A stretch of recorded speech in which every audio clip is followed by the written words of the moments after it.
Hello bachcho, let's see this question. The question says that in the given figure ABCD is a rectangle inscribed in a circle having length 8 cm and breadth 6 cm. If pi equal to 3.14 then area of the shaded region is.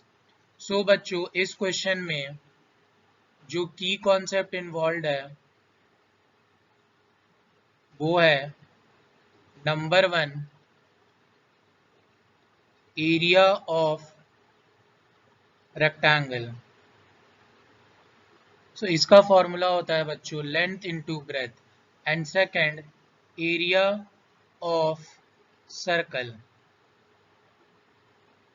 इसका formula होता है बच्चों pi into R square. And third concept जो हम लोग use करेंगे वो है पाइथागोरस थ्योरम. याद रखना बच्चों पाइथागोरस थ्योरम हम लोग हमेशा राइट एंगल ट्रायंगल में लगाते हैं और दूसरा पाइथागोरस थ्योरम हम लोग तब लगाते हैं जब हम लोग को राइट एंगल ट्रायंगल का कोई भी साइड फाइंड आउट करना हो. और इसका फॉर्मूला होता है H square is equal to P square plus B square, जहां पे एच का मतलब होता है हाइपोटेनियस,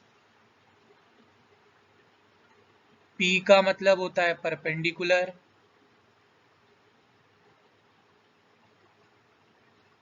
और बी का मतलब होता है बच्चों बेस. सो अगर अपने पास ये एक राइट एंगल ट्रायंगल है, ये 90 डिग्री, सो 90 के सामने वाला हमेशा हाइपोटेनियस, ये परपेंडिकुलर और ये बेस होता है. सो नाउ बच्चों we can say that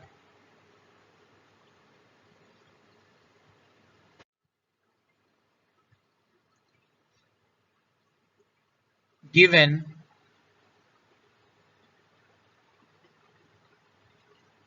length of rectangle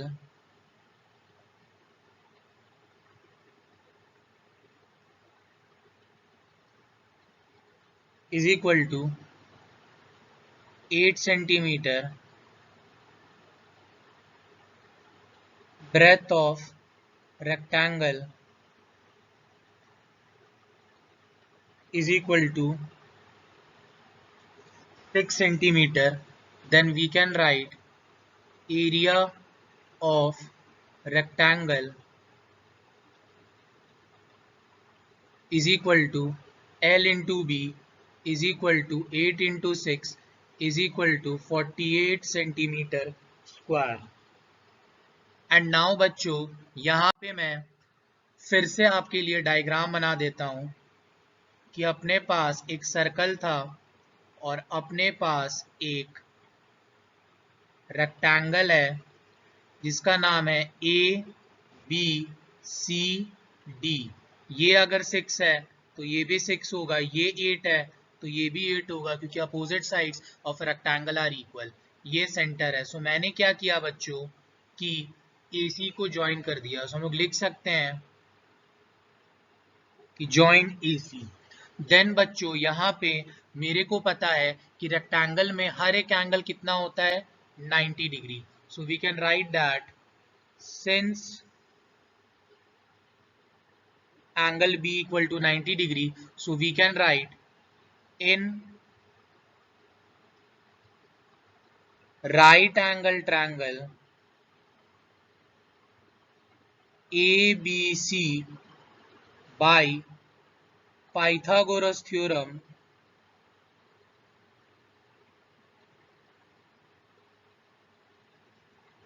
we can write h square is equal to p square plus b square.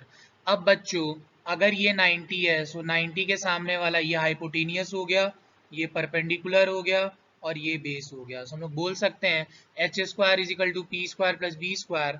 Now we can write h square is equal to p square is equal to 6 square plus 8 square comes out to be h square is equal to 36 plus 64 is equal to 100 centimeter. Now बच्चों h square is equal to 100 centimeter. Then we can write h is equal to plus minus root 100. सो बच्चों जब आप 100 का root निकालिएगा सो आएगा 10 centimetre. और हम लोग यहाँ पे माइनस क्यों अवॉइड कर दिए, क्योंकि साइड कभी नेगेटिव नहीं हो सकता है। सो बच्चों अपने को हाइपोटेनियस क्या मिल गया, 10 सेंटीमीटर। और बच्चों आप एक चीज और देख सकते हैं कि AC is equal to H is equal to 10 centimetre. और यहाँ पे एक चीज आप और ऑब्जर्व कर सकते हैं बच्चों कि AC is the diameter of a circle.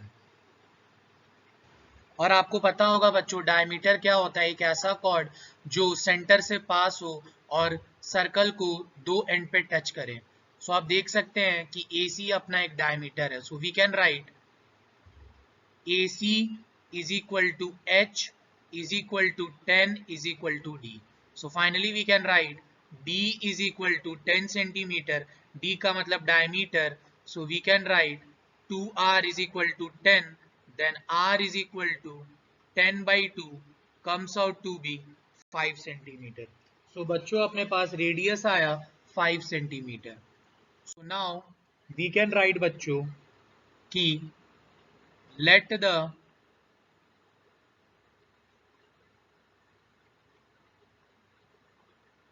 radius of circle BR is equal to 5 centimeter. So then we can write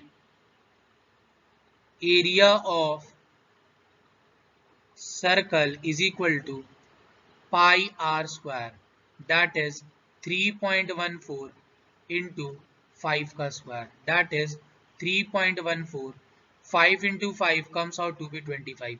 जब बच्चों हम लोग 3.14 और 25 को मल्टीप्लाई करेंगे, so 78.5 सेंटीमीटर स्क्वायर आंसर आएगा बच्चों. So finally we can say that area of shaded region is equal to, याद रखना बच्चों शेडेड रीजन का जब भी एरिया निकालना हो तो हम लोग बड़े वाले एरिया में से छोटे वाले एरिया घटाते हैं. दैट इज यहाँ पे बड़ा वाला एरिया सर्कल का एरिया है माइनस एरिया ऑफ रेक्टेंगल. सो हम लोग बोल सकते हैं दैट इज 78.5 माइनस 48. सो जब माइनस करेंगे सो अपने पास फाइनल आंसर आएगा बच्चों 30.5 सेंटीमीटर स्क्वायर. सो बच्चों our final answer is 30.5 centimetre square and correct option is option number B. Hope you guys understood it well. Best of luck. Thank you.